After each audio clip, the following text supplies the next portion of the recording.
Welcome back to another episode of A Girl Business Podcast. I'm your host, Shelby, and today we are in Quincy, and we're meeting with Kelsha, owner of the coffee house, Airbnb superhost, and brain integration specialist. Good So, job. thank you. So I have been coming to the coffee house since you opened. Yeah. It's been over a year now? Been over a year and what, 3 months? Yes. Yep. Yeah, it's gone by really fast. Yeah, So I'm it has. excited to hear all about your journey, how you got to where you are today. Your super strong espresso. Her espresso is no freaking joke, girls. And your signature maple syrup and just everything. So just start as far back as you want to go. The girls love all the details. Yeah. So as far back as I want to go. Yeah, as far back as you want to. So the question I've got asked a couple times is, did you always want to own a coffee house? And the answer is no. That wasn't really my game plan. I was working on remodeling a historic building downtown with my family, and as that evolved, we were talking about what could go into that space, and part of that was going to be a coffee bar for people that were working remotely in that area. But it just that was kind of where it started to be an idea. I started doing remote work on my computer clear back in 2013, so far before COVID happened. And so remote work was something that I would go out of the house and go to a coffee shop so that I could be on my computer and focus for a little time, have a good drink. And so my love of coffee shops kind of started there, where I started recognizing how important having a good coffee shop where the community could connect, where you could have good Wi-Fi and get your goodies and stuff like that. Give yourself kind of like an emotional, mental health check-in with the real world, because it's really easy if you're doing remote work to just be at home all day. So, so that was kind of how that evolved. I would say even further back than that was my grandma Joyce's and my Uncle John's love for coffee and sitting around, whether it was the living room or a campfire, and connecting. That was kind of where the emotional component of coffee came in for me. Those were two people in my life when I was younger that really made me feel like they would take time for me and sit and have a cup of coffee and connect. So, when the girls and I lived over in Sierra City area, we opened our coffee shop over there first, and we had a really fun summer there in the old Wells Fargo building. We hosted all the PCT hikers that would come through, and that was kind of our start to figuring out artisan coffee, and just the ins and outs of food orders and working with the roaster and all that jazz. So when this building came available, I just kind of knew it was what this space wanted to be. And it all worked out. We jumped in, started painting walls and moving our equipment in, and kind of just trying to make it feel like an established space that had been here forever. I think that was one fun thing when we opened. New people coming through town would ask, "Oh, how long have you been here?" And we'd say, "Oh, a month," and they wouldn't believe it because they felt like the space was really lived in and like that we had just been established. So that's how that started. What was this building before? It was a restaurant for a long time, and then it was a restaurant for a long time before that. I've heard that it was an ice cream shop at one point and a dentist's office at another. So oh my gosh. It's been quite a few things over the year, but the last two businesses most people remember as either Sweet Lorraine's or the Loft. Oh, I do remember Sweet Lorraine's. Mm-hmm. Okay. Yep. Yeah. Okay. Yeah, I mean, it definitely is very homey.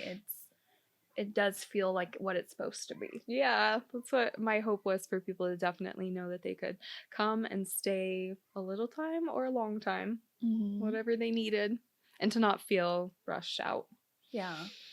So you and the girls were in Sierra City, you said? We were only in Sierra City for that summer. It was just one of those kind of fun short lease come run the shop for a while, and we figured it out.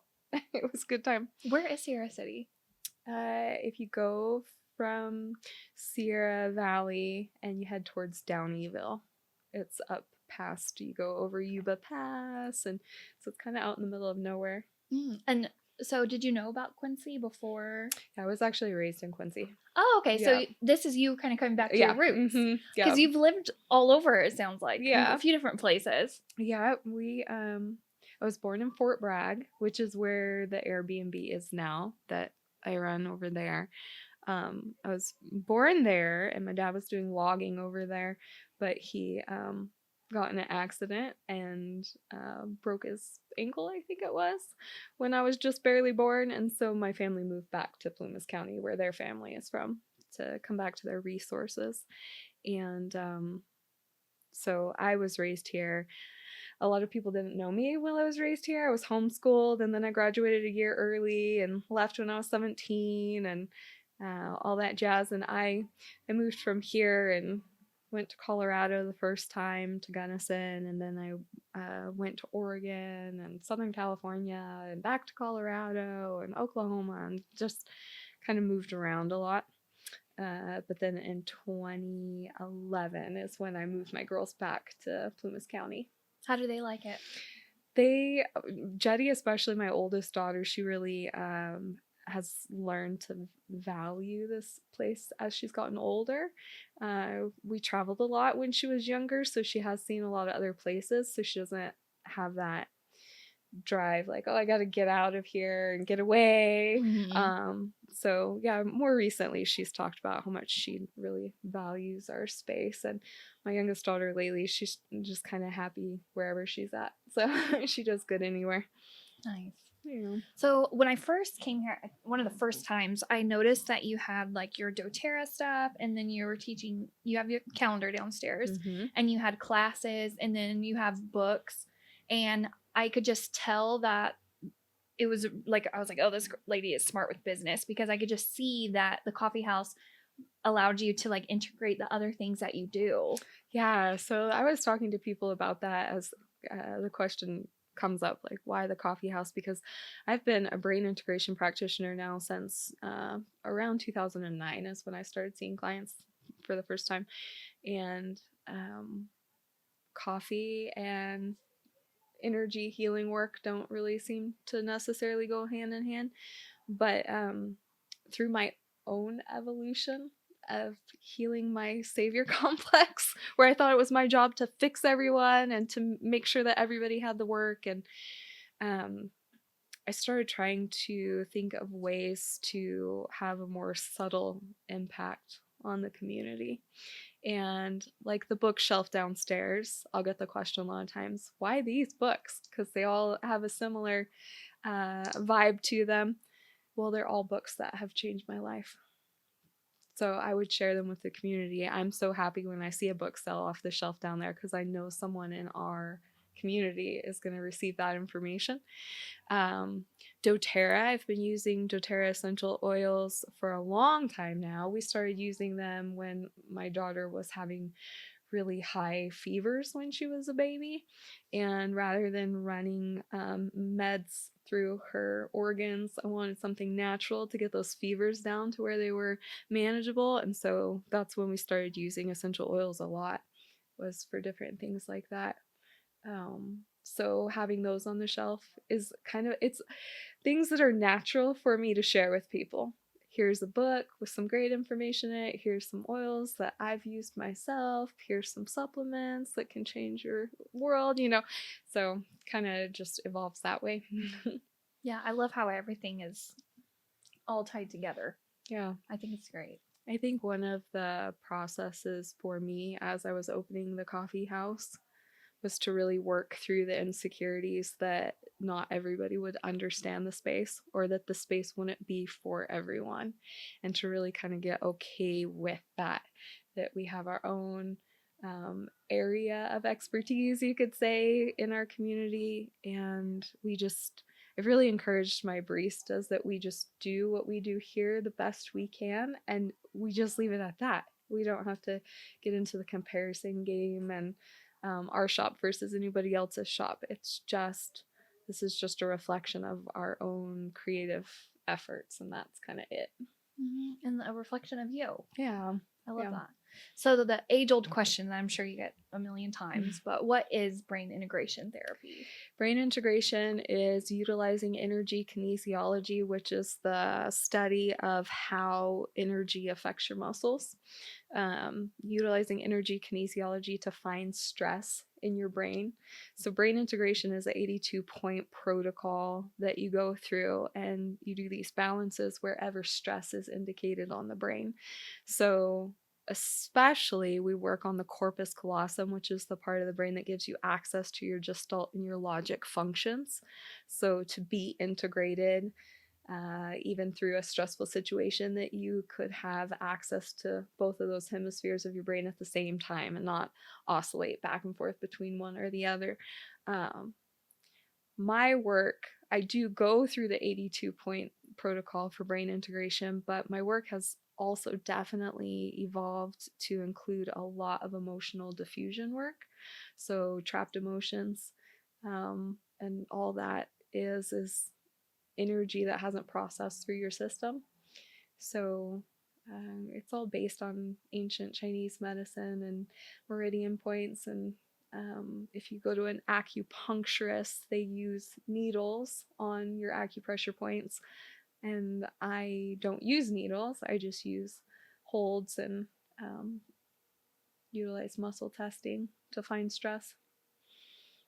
And I was here for one of your intro classes that you did for Women of Plumas County. Thank you again for doing that.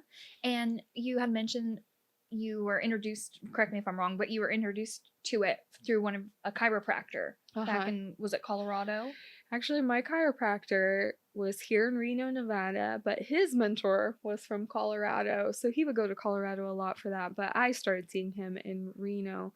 And my family's introduction to him was when I was actually in utero. My mom was pregnant with me when she started going to Dr. Porter, and he helped our family so much over the years. But when I started going back to him as a patient myself in my early 20s, I was such a mess, and there were so many things to work on.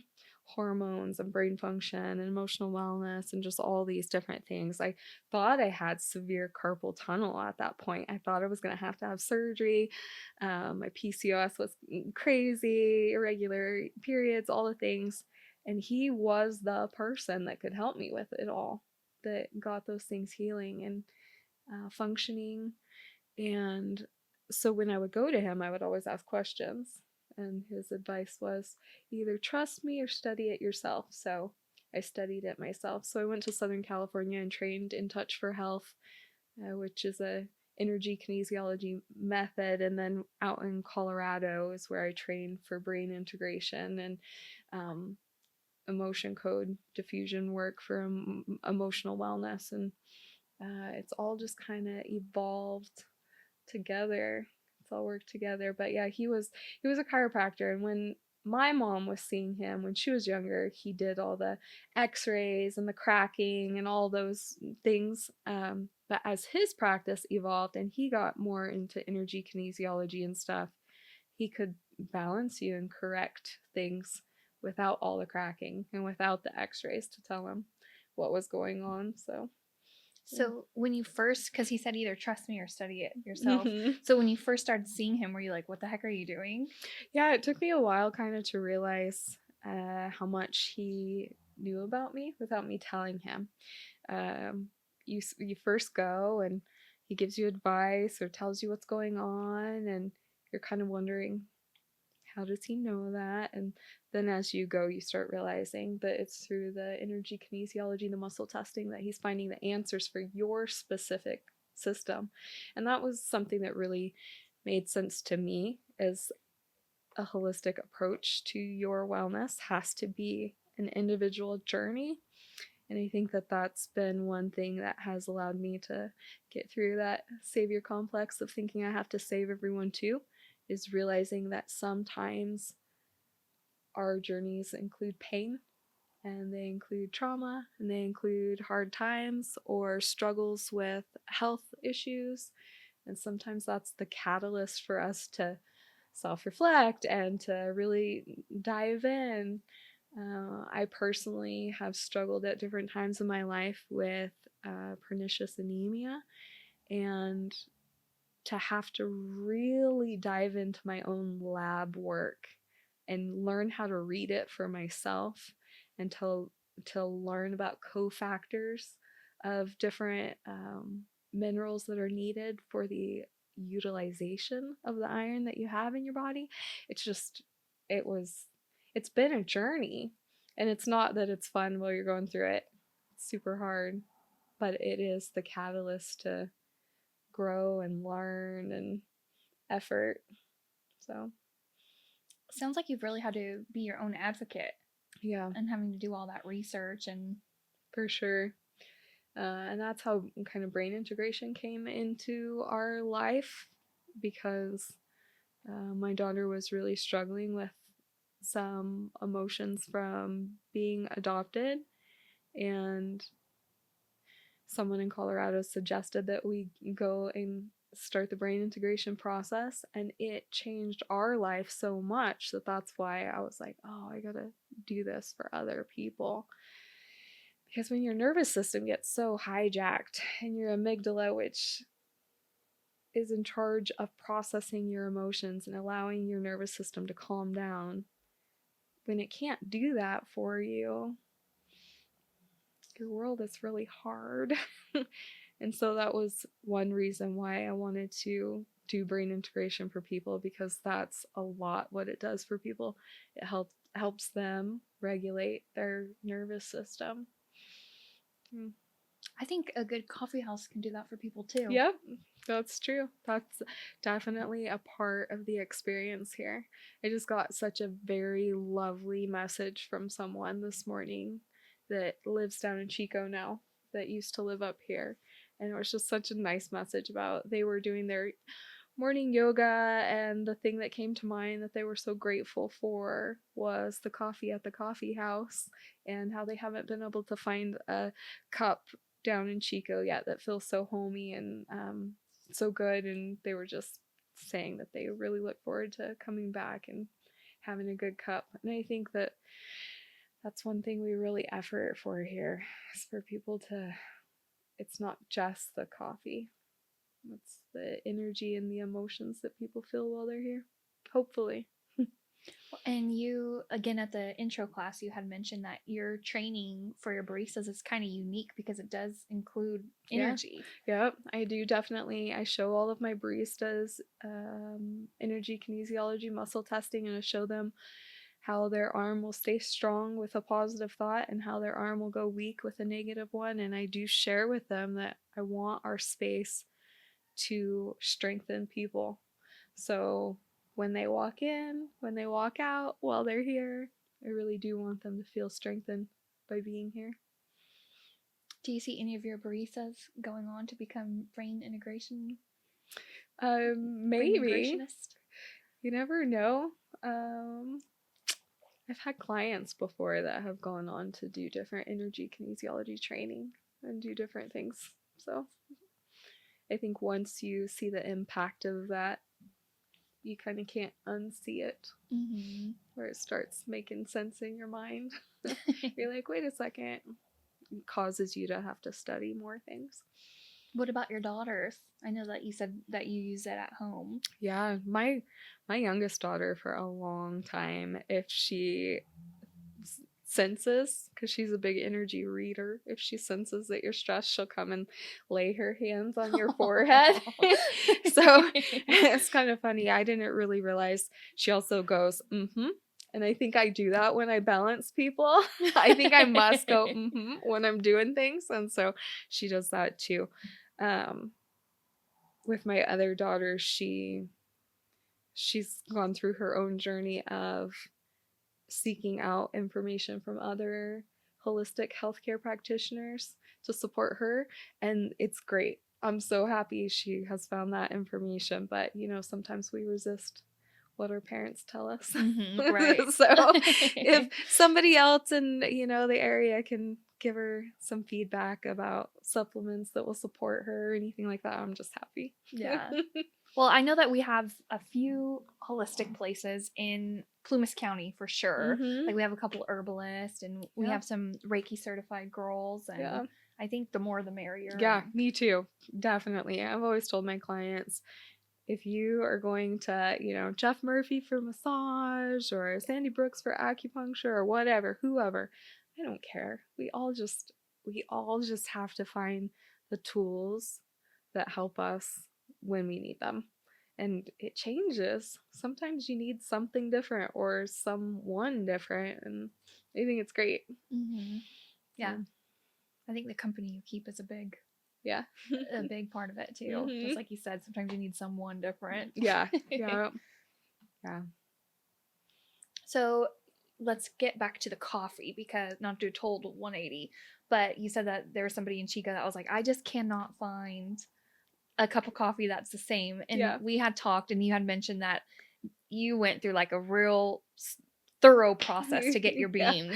Yeah, so we Gail Klink is our roaster, and she's in Truckee, and they roast our beans right down there by the river, right by Truckee Sourdough. It's kind of neat. If you go over there, you get to smell coffee out in the alley and the sourdough all at the same time. It's kind of fun. My two favorite things. But yeah, Gail really nerds out on the coffee bean, and she makes sure that she roasts our house blend for our elevation, so the oils that are left in the bean are the correct ones for where we live and stuff. So yeah, it's one of those little coffee nerd sciences that you can really get into. But yeah, she's really big on it, and I think people can tell the difference. We get all the time people commenting on how good the espresso is. Mm-hmm. So, and we ensure here that we get the 18 grams of espresso in the double shot, and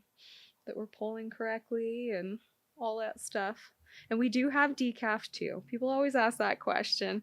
We make sure that we serve our people that need decaf also, and make sure that it tastes good too, because I think sometimes your decaf options can be pretty gross. Yeah, that's true. I will admit, I have the decaf, the instant powder stuff at home. Because sometimes it'll be like 10 o'clock at night and I'm like, you God, just want the taste, right? Even though the decaf's not the best. So yeah, I'm going to keep that in mind. And I love that you girls are open 7 days a week. Yeah, we definitely, in the very beginning, it was just me working. And so I was 5 days a week. And honestly, that was still really hard to be doing all the footwork 5 days a week. And then I started hiring staff, and I was really resistant I didn't want to hire staff because I think I had some stoppers in my own belief system about being a boss and doing all the payrolls and all that stuff. So I was really resistant to that, but started hiring staff around December, January. So we had only been open for about 2 months when I started hiring people, and really made the decision that because I was hiring people, I wanted the community to know we were open all the time. So that if there was ever a question of a meetup or a meeting or something, that people would just know that they could come here. Yeah, so 7 days a week, 7 to 2. I think you're the only place in town, like not even only coffee shop, but only business period that is open 7 days a week. Yeah, I think that Rich Bar is. I could be wrong, but I think that Rich Bar does the 7 days a week too. And yeah, in some ways it's tricky, but in other ways I found it easier to just know that the shop was always open, that the baked goods always were gonna be rotating out and getting sold. That was tricky when we were closing down for 2 days, trying to figure out how to make sure that you sold the baked goods down so that you weren't throwing a bunch of stuff away and all that stuff. So in a lot of ways it's kind of easier just to get everybody their hours and get the schedule going and know that we're open. So you said it was kind of nerve-wracking stepping into that boss role. Oh yeah, and I think that it's only been recently that I've been trying to work through my own belief systems where I'll hear myself say, oh, I hate being a boss. Because, like, if you have to tell somebody something or you have to correct something, or then that's been a lot. I'll be like, oh, I hate being a boss, and trying to reshift that look at this opportunity. I get to steward the space. That's great. Yeah, no, just to understand that that's my role right now in life. That sometimes I'm the bad guy. But I will also say that my staff has made it really easy because for the better part, I don't have to correct very many things. But yeah, That has to be a good feeling. yeah, it is nice. To have people that care about the space also. I wanted to empower my baristas to take on the space like it was their own in a lot of ways, that if they see something that needs attention, then to be able to figure it out and do it. Take initiative. Yeah. Yeah. So the coffee shop, Sierra City, is that where it was, the first one? Sierra City. Was that your first time stepping into owning a business? It was my first time owning a retail front, like a brick and mortar. I had been seeing clients for a long time and running that business. But that's one-on-one, and pretty much as long as I have a massage table somewhere, I can see clients. So it was a different thing to have to figure out all the accounts for like US Foods, and making over there it was really tricky to get milk. Really? There was nowhere, if you didn't get milk on your US Foods order trucked in, then there was nowhere to get milk unless you went for a good long drive. So stuff like that was a little difficult to figure out, but it's all a learning opportunity. Yeah. What were some other learning curves, or maybe some things that surprised you, like, oh, I did not anticipate this? I think something for me that I've been working through, owning a storefront or something that's in the public eye, being an empath and being somebody that is pretty sensitive, having that many eyes on you all the time, and having so much commentary all the time about what you should do and what you shouldn't do and what you should have done different, and that just so much commentary. And in some ways, I think us being a really small community, it's worse than maybe if you just had a shop in a city where nobody really knew who the owner was or whatever. That's been something that's kind of caught me off guard, and something that's kind of, that sometimes emotionally kind of handed my ass to me, like working through the process of letting people think what they want to or having their opinions, and really trying to stay in my highest, even if other people are being negative or having negative commentary. That's been a learning curve. I don't think I was really prepared for how much of a bullseye owning a business in a downtown district puts on you from people that maybe you even thought were your friends before. That's been weird. Yeah. It's like as soon as you open a business, suddenly everybody's an expert in owning a business, even though they've never owned a business. Yeah. When I first opened this place, Jetty was still going to high school out in Loyalton because we lived up that way. And to get from this shop to the high school in Loyalton, because she wasn't driving yet, to get from here to there took an hour and 12 to 15 minutes. And I would close here at 2 and she'd get out like right after 3. And so when I was here by myself, especially, I just to learn to set those boundaries, that my family life has always been number one to me over my working life. And so shop closes at 2 and I am on the road at 2:04, so that was a learning opportunity too, to learn to set boundaries on people's opinions about how long I should stay here or things like that. How has the community's reaction been overall? Oh, I think it's been great. Whenever anybody asks me, people are always asking, oh, how's business? It is great. I don't think we could have asked for a better first year. We don't have debt from startup. Good It's for been you. just make money, put back in, try and make sure that we're staying up on our projects. We just put in a privacy door and a privacy window over there to create a healing room so that I can see clients during the day when the shop's open still. So it's just kind of make money, put it back in, and try and play that game of making sure that we're making good decisions with it. But business has been good, and people have loved the space, and it's been really fun for me to see people starting to create traditions of coming down here and meeting up with friends or meeting up with community members, and that's been really fun. Have you made any new friends or I now would that you've say been that going? I think a lot of people that I knew from being in the county for so long, now I get to see them more regularly, so that's pretty fun.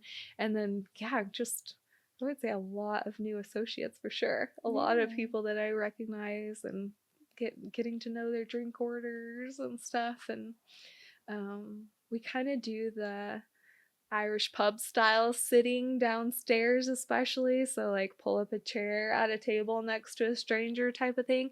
And it has been fun to facilitate conversations down there amongst strangers because, this person doesn't know this person, but you get this conversation going. And then before you know it, they're talking for a long time. That's been fun. Oh, that's amazing. I Yeah. didn't realize that you girls did that. You'll Yeah. try to like, hey, why don't Yeah. you join Yeah. If too? you know one of the people sitting at the table and you know that the other person just said that they're whatever driving down to Chico today or they're out looking at something, then you can kind of throw that in and get a conversation going.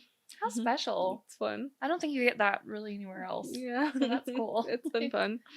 So you're a mom to two girls Yeah. and you have the Airbnb, the coffee house, and you see your clients for brain I integration. do. How do you juggle all of this? I'm so it's different. I actually find myself in a bit of like, I don't know if it is a midlife crisis, but maybe it is. I think one reason I started the shop was because my oldest was graduating from high school. And being a mom was so important to me for the last 2 decades that knowing that she was going to be more out of the house, I think my brain was like, oh no, you've got to figure out something else. And maybe that's like my adrenal fatigue or my addiction to chaos. I don't know. It's one of those things. But um, when I was full time raising the girls, single parenting, I would get up really early before they would wake up and I would get in like 3 or 4 hours of work on my computer and then do the mom thing, get them to school, all the different stuff, and then work more and then do the afternoon thing. And um, I I would say that balance is maybe not an accurate description of what I've done with my life for the last 2 decades.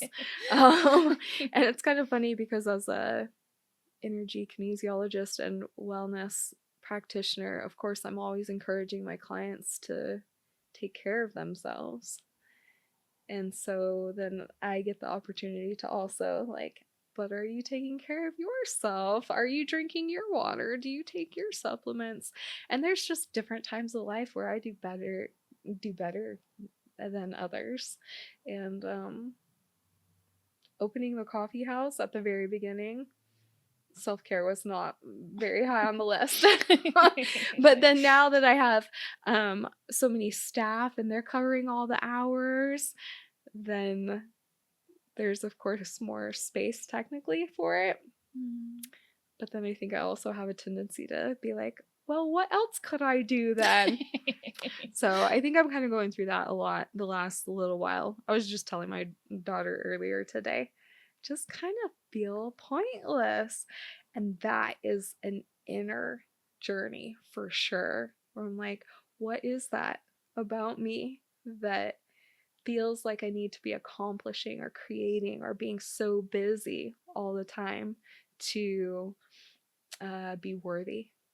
And so I think that right now that's my journey. I have this coffee house. It's functioning great. People love the Airbnb.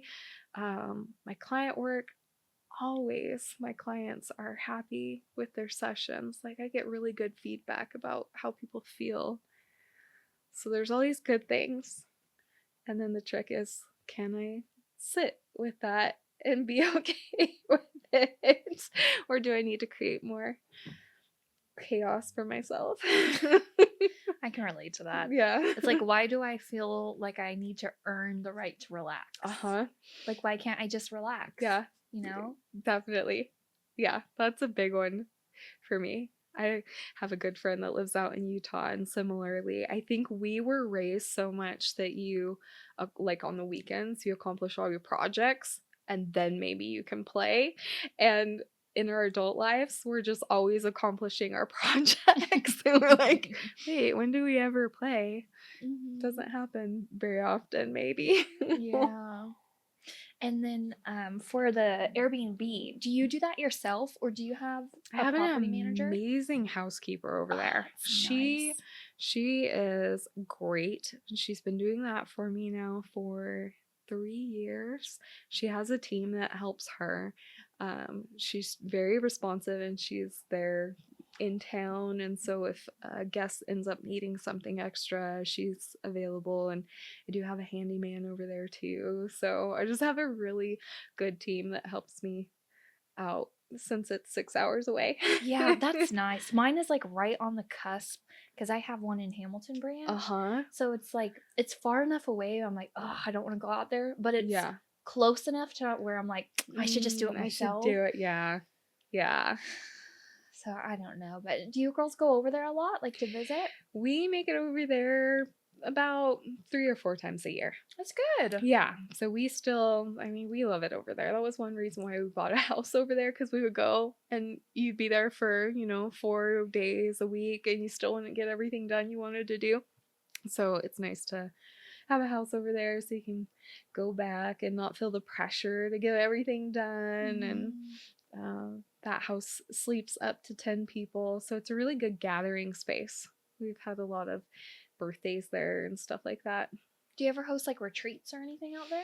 I have thought about it. I was thinking about it when I lived over there, but not since I don't live over there anymore. But it could definitely be a thing. Yeah. How Yeah. close is it to the water? Like, can you hear the ocean? 3 blocks. Oh my Yeah, goodness. so it's right off of Highway 1. And there's that big headlands there that used to be logging, and before that it was the Native American space, and but it's the Glass Beach headlands now. And so the ocean is a ways away through that headlands, but it's about 3 blocks away from the house. How nice. Yeah. I don't get to the ocean enough, and then I'm always like, when I do get there, I remember how like calming and centering it is. Yeah, we like it over there, but we also love our mountains. So we lived over there for a time, and then me and my girls looked at each other and were like, do you guys want to go back to the mountains? Yeah. So you miss the seasons over there. Yeah. The weather doesn't change too much, but it's kind of nice. It's always kind of consistently 56 to 62. Never gets too hot. No, never too hot and never really too cold either. Was the snow an adjustment for the girls? The girls do just fine with the snow. Like I said, we've been back in Plumas County now since 2011, so So yeah, they're pretty used to it. Yeah. Do you think you're going to be doing more traveling now that your oldest daughter is graduating? Or has she graduated? Yeah, she's in college now. I think that's another area where, back to the midlife crisis, I traveled so much with them to give them the experiences that now I'm like, oh, where would I actually want to go without my kids? I think I would be there like, oh, wish you were here. So I don't know. It's probably a thing that I should spend some time in meditation on. Where would I actually like to go? But yeah, I haven't really considered it much yet. So it sounds like you're going to be entering a new era. Yeah. You're kind of like, okay, now what do I do? Yeah. If anything, maybe it's nothing. Yeah, it's kind of felt it's not a blank slate, obviously, because there's things going on, but it kind of feels like that holding point where I don't really know what the next thing is. Do you have like any hobbies or anything? Like, are you like secretly a crazy good crocheter or something? So I used to do portrait photography, and so I do enjoy that, but I haven't really done that for a long time. I worked for a newspaper out in Colorado and did their photography for them, and so that's just kind of one of those background things that I did weddings before, Oh, and wow. that was kind of the tipping point that wore me out on photography Mhm. where you'd be like the day after the wedding, the bride would be after you for the 2,300 images that you needed to edit still. You're like, not just yet. But yeah, so I stepped away from photography a lot, but I still do enjoy, like, especially going out to Sierra Valley and photographing nature out there. That's super fun. uh, yeah, I would say coffee is kind of my hobby, even though it's also my profession. Well, that's probably a good thing. They say Yeah. do what you love, right? Yeah. Yeah. So, what is your favorite drink? So I go through phases. I really do like our French toast latte because it's made with real maple. Oh, that's right. That's right. I We forgot about the maple. we do get our real maple here in the USA, and that's good. It has a lower glycemic index than other things, so it doesn't affect your blood sugar as much. That's good to know. So that one is really good. The honey latte is really good, kind of similar as low glycemic index for honey, so it doesn't affect your blood sugar as much. But I do tend to just go cappuccino or cortado because then I can taste the coffee. Mhm. So I really wanted in the shop to give people healthier options, wherever they're at on their journey.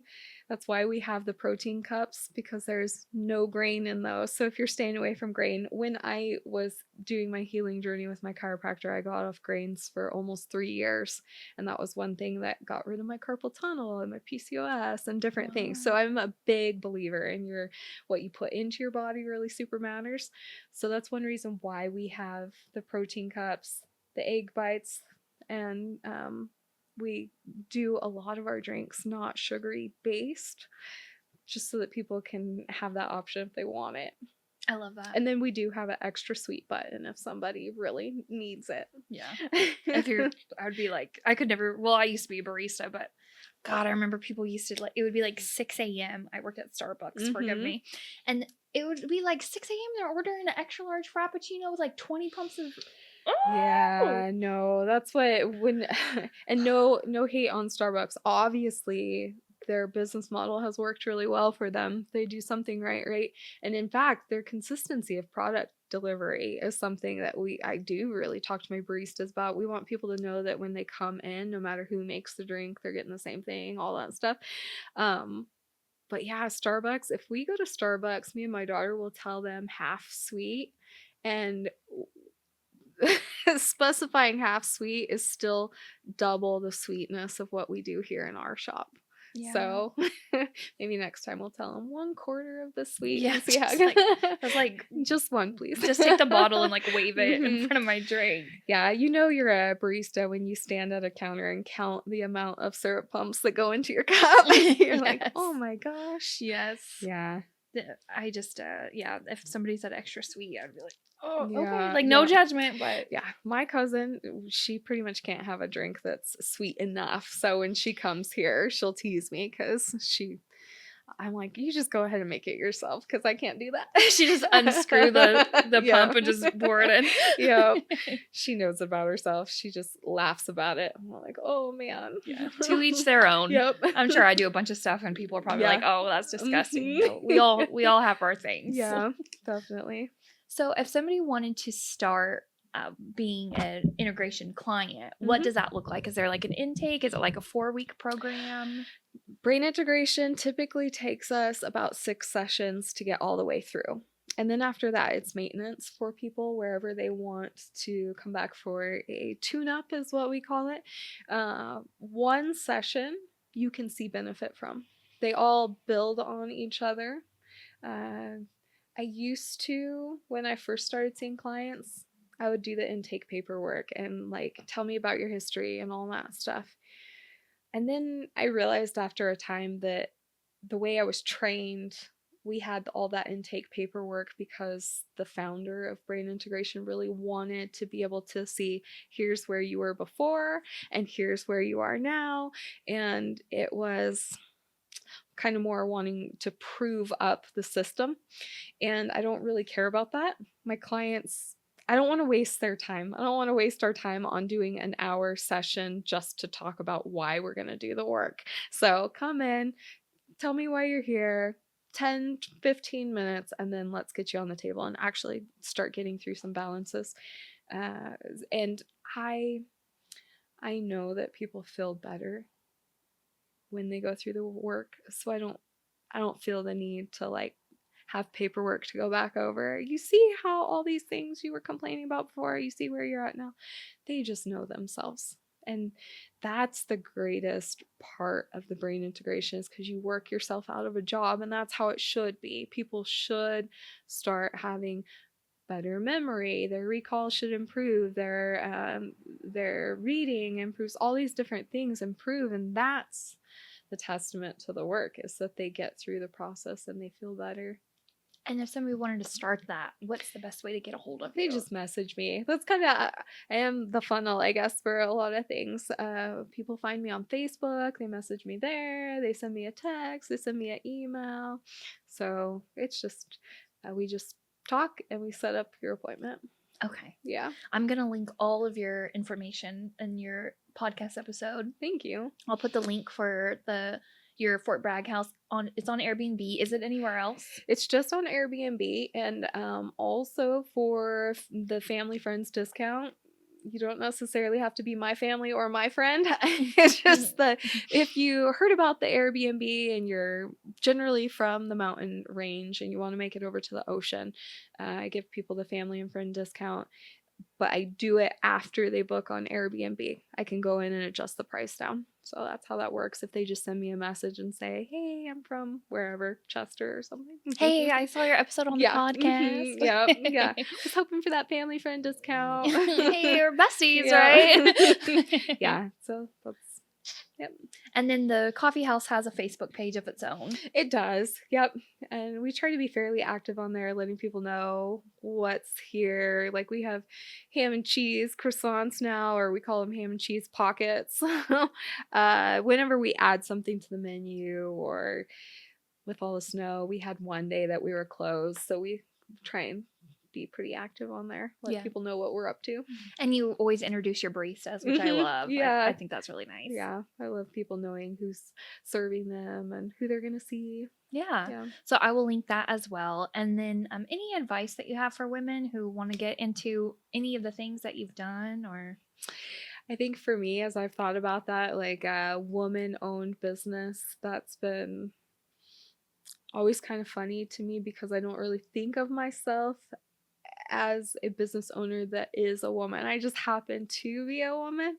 So I think finding strength in just your own character and your own knowledge and who you are, and having a lot of integrity in what you offer to people, because for me, whether it's brain integration or it's our coffee or it's the Airbnb, I'm going to just try my best to give you the best experience I can and the best service I can.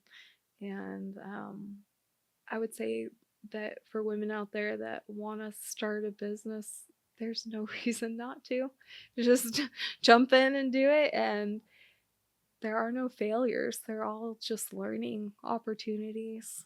And I really do believe that. It can be very frustrating when you're going through an experience that's not working out the way you thought it was going to, and I understand that, but it all adds to your toolbox of what you know and what you know to do and not do. And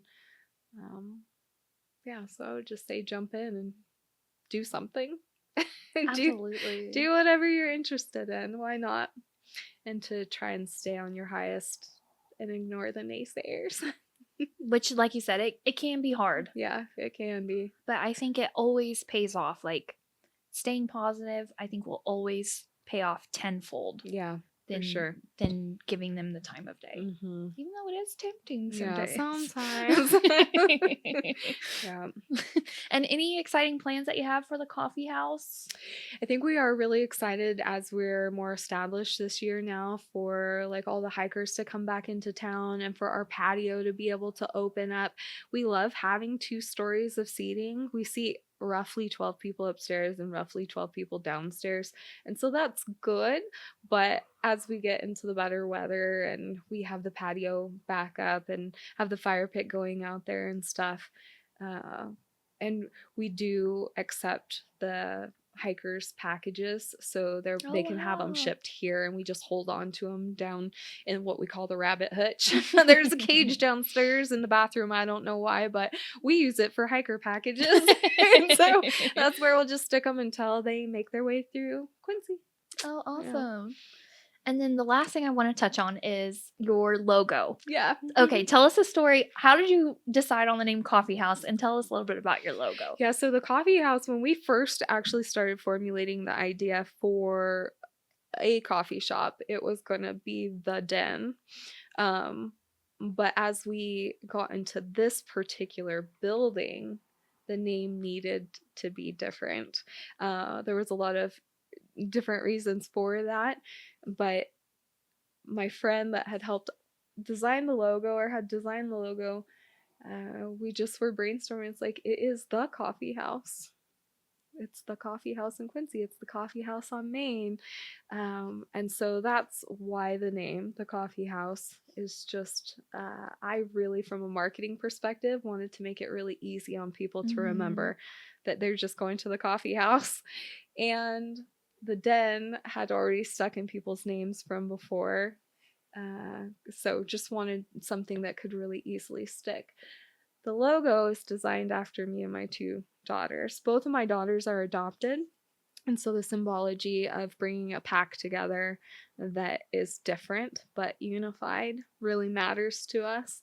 And so as we were creating the space for the community, that is what we have in mind, that we do not have to be the same to be unified, that we can all be different. We can be the bear, the wolf, the fox, and still be a family or still be a community or still support each other.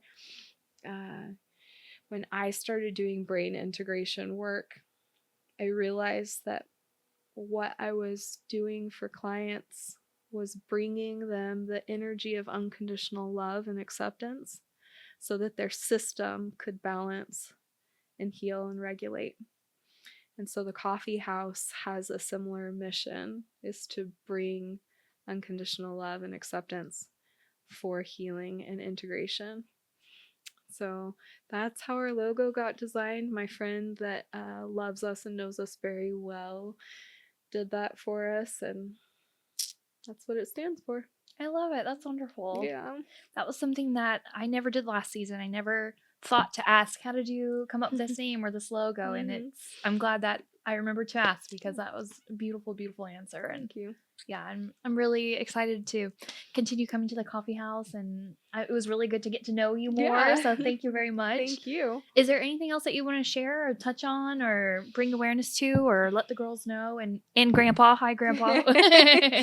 I would just say that for our coffee house, we understand that we're a little more pricey than maybe people would expect, but we are organic and fair trade coffee, which really matters for sustainability and the farmers and the families and the laborers that all go in behind the coffee.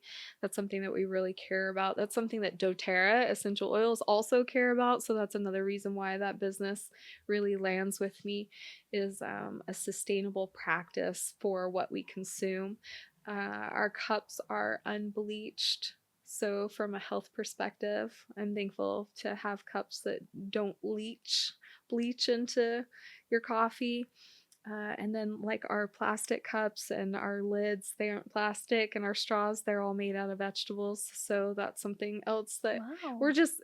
we just try to make sure that all of our choices here really matter and make an impact. And so we know you're spending your money here, and we know it's hard earned, and we're very thankful for the support of the why we are. Well, you're doing lots of cool things and a very ethical and conscientious Thank you. business That's what we're lady. trying for. So cheers to that. Fair trade coffee. And thank you, girls, for watching, and Grandpa. And thank you again for sharing your journey. Yeah. And again, I will have everything linked. So if you want to come check out any of the branches of her business, you can. Be sure to like, share, subscribe, all that awkward social media stuff. And I will see you next week, girls.